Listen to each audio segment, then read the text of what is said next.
The Toronto Blue Jays and St. Louis Cardinals are once again immersed in trade talks, and these two teams have been working on trades over the past couple of seasons here. And for whatever reason, I mean, the Jays have pitching, the Cardinals have hitting, so it's a match made in heaven. The Jays need hitting, the Cardinals need pitching. So we'll break that down and much more on this episode of Jays Digest.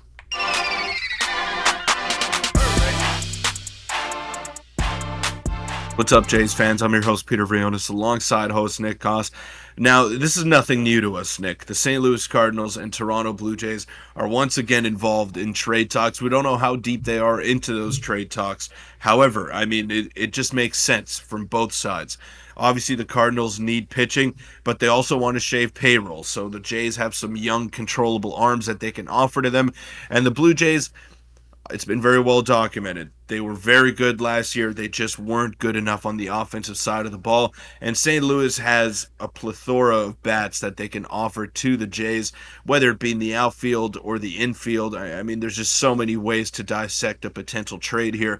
But it's interesting. I mean, this has been going on for a couple of years now. It's death taxes and the Jays and Cardinals making trades. Those are the three things that are certain in life here, Nick. And it's going to be interesting to follow, but a lot of interesting names have been brought up by Ben Nicholson-Smith here, which we'll break down. Yeah, and another report that surfaced a couple days ago. Before I get into that, a quick reminder to hit the subscribe button. We're at 9,700 now. We're less than 300 away from 10,000. So scroll down, check, and if you're not subscribed, hit that button. We make Jay's videos every day. All right, Peter, let's get into it. A couple reports I'm going to break down before the Ben Nicholson-Smith one, and we know that Ben Nicholson-Smith a few days ago discussed kind of a framework with the St. Louis Cardinals and the Blue Jays, but this was posted by MLB. It was an MLB insider type website saying before Wilson Contreras last winter, the Cardinals were known to be considering catching options in the trade market, which included talks with the Blue Jays about their surplus of catchers back then, which is Moreno, Kirk, and Jansen, which was reported by Derek Gold of the St. Louis Post-Dispatch. And he shed some light on those post talks between the Jays and Cardinals, writing that Toronto had interest in Lars, Nootbar, and Brendan Donovan.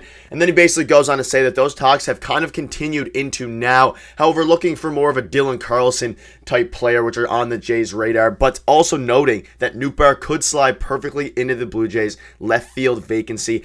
And, of course, Donovan also has the ability to play like any position. So, Peter, the rumors are starting to come out now, not just from Ben Nicholson-Smith, but from Cardinals reporters highlighting the interest between the Blue Jays and the Cardinals for, like you said, a variety of players. I'm more interested in the Nootbar Donovan frame as opposed to Dylan Carlson, but we'll discuss all of them. But it seems like the Jays are linked in pursuing Nootbar, Donovan, and Carlson, depending how a framework could work out. And I would assume it's centered around Manoah, which is something Ben Nicholson-Smith reported, which we'll get into in a second. But what are your thoughts on this? We've heard this before, but this is the first time it's been properly reported from the Cardinals side of things regarding those big three.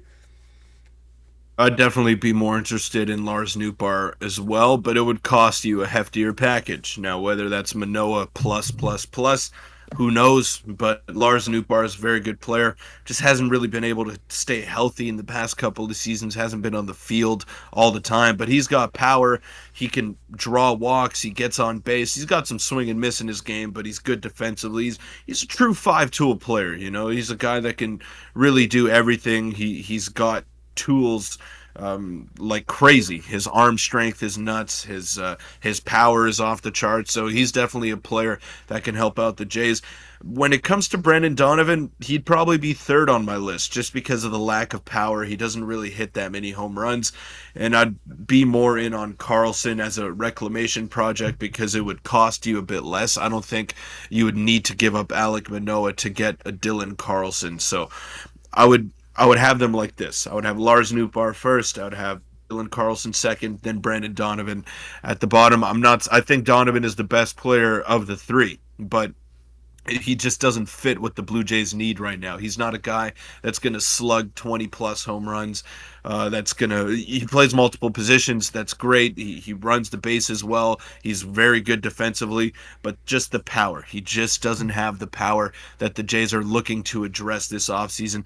And if you get another everyday player who's not a home run hitter, who's not a guy that has 20, 25 home run potential, then you're going to have the same issues come playoff time again. So I would shy away from Donovan from the Jays, and I'd be all in on Lars Nootbar, who is one of my favorite players in Major League Baseball. Yeah, and like it says here, the Jays were pursuing him before obviously making a deal with the Diamondbacks, and I wonder how advanced those talks got. But looking at Dylan Carlson, you can see his stats on the left there.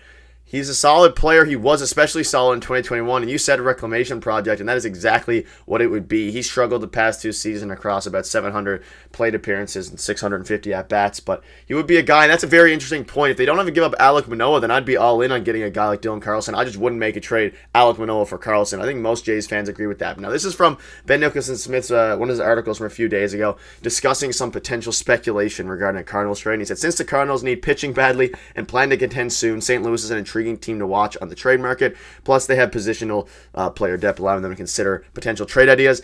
And he says here, this is very interesting. Meanwhile, while some industry observers see Alek Manoah as a possible trade candidate after a disappointing season, so far there's no indication that meaningful talks have occurred. Not only did Atkins have a strong endorsement for Manoah, but Cardinals president says he hasn't spent a ton of time on trades yet, focusing more on free agency. Now, this was posted before these two articles just to give you guys some perspective. So this could have changed.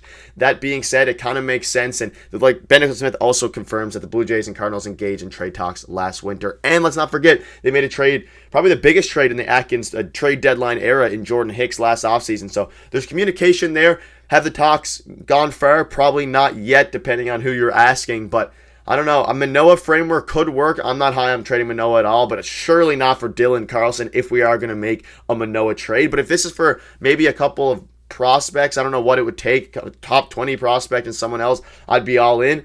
But otherwise, if we're going for Lars Nootbar, then I'm fine. Maybe considering giving up Alek Manoah, even though I'd still be hesitant giving up the former ace. Well, let me correct you there. It was not the biggest trade in the Atkins era. I think the Dalton Varsho I said trade deadline was era. Deadline era. Deadline era, deadline era. Okay, yeah, that makes more Right. sense. But yeah, we've seen Ross Atkins not hesitate to pull the trigger on some of these moves. I mean, he got Matt Chapman in the offseason a couple years ago. He got he obviously got Dalton Varsho in this past offseason. The deadline moves as well. We wish he was a little bit more aggressive at the deadline, but maybe it just wasn't there this year. Maybe there weren't the options out there to help the Blue Jays in their push for the postseason. But yeah, he's never been one to shy away from making a trade when it comes to the offseason. And I wouldn't be shocked if he pulled the trigger on another one here. But yeah, I'm with you on the Dylan Carlson thing. I would go with more mid-tier prospects to go out and get him as opposed to really dealing from your upper end prospects or your upper end major league players, because he's just not worth that right now. He had a couple of down years. I still think he's got a lot of potential. He's very young. He's a switch hitter. He runs well. He's very good defensively, and he's definitely someone that would fit seamlessly into this Blue Jay team. But as an everyday player, I'm not sure. I'm not sure if he's quite there yet. And for a Blue Jays team whose window is getting smaller and smaller and smaller, do you have time to take on a reclamation project and give him 600 at bats for him to figure it out and maybe be a guy down the line? I don't know. I don't know if the Blue Jays are in that frame of mind right now. Whereas if you're getting a player like Lars Nootbar, you'd know what you have in him, and all he has to do is just stay healthy and stay on the field, and you know exactly what you're getting out of him because he's got power. He can do it all on that field, and he's a pretty damn good player. Yeah, I'd like to think that Atkins is swinging a bit higher than Dylan Carlson to fill that left fielder spot, whether that's Yeah. Soler as a DH or outfielder or Cody Bellinger or whoever you want to go out and get. But yeah, that'll wrap the video. Any quick final thoughts on this, Peter? I'm hoping we don't trade Alek Manoah, but he keeps getting brought up, so it's worrying me a little bit. But I think ultimately Atkins holds on to him, especially after the praise he gave him. And maybe I would not be surprised if a trade goes down with the Cardinals. I just don't know if it'll be as blockbuster as we might think. Yeah, well, obviously we know what it's like in this industry. You're trying to what gets clicks. It's the guy that struggled, that was a Cy Young finalist a couple of years ago. I mean, you're going to click on this. If you're a Blue Jays fan, you're going to see Alek Manoah in trade rumors, and you're going to want to see what monstrosity is going on between those lines. And that's ultimately what's happening here. There have been no formal talks like have been indicated in that screenshot that you just showed over there, Nick. So I don't know. Take it with a grain of salt. I don't want to see them trade Alek Manoah either. I think he's a big time bounce back candidate. I think he can get back to where he was. Maybe not to that level of dominance, but why would you give up on a guy that's on a cheap, controllable contract that can definitely eat up some innings. He's shown the ability to do that. So why would you give up on someone this quickly after just one down year? And why would you sell him at his lowest possible value? That just doesn't make sense. I'd like to think that Ross Atkins has a little bit more patience with the situation and doesn't rush it along, because it could be catastrophic if Manoah goes to another team and he bounces back to that form and he's pitching for $800,000 a season. So hopefully the Jays hold off on that and they can give it a little bit of time for the relationship to iron itself out and then move forward from there. Yeah, and that'll wrap up the video. If you want to see our video from yesterday, click on the screen right now as these trade rumors continue to ramp up. Thank you guys for watching. We'll see you tomorrow.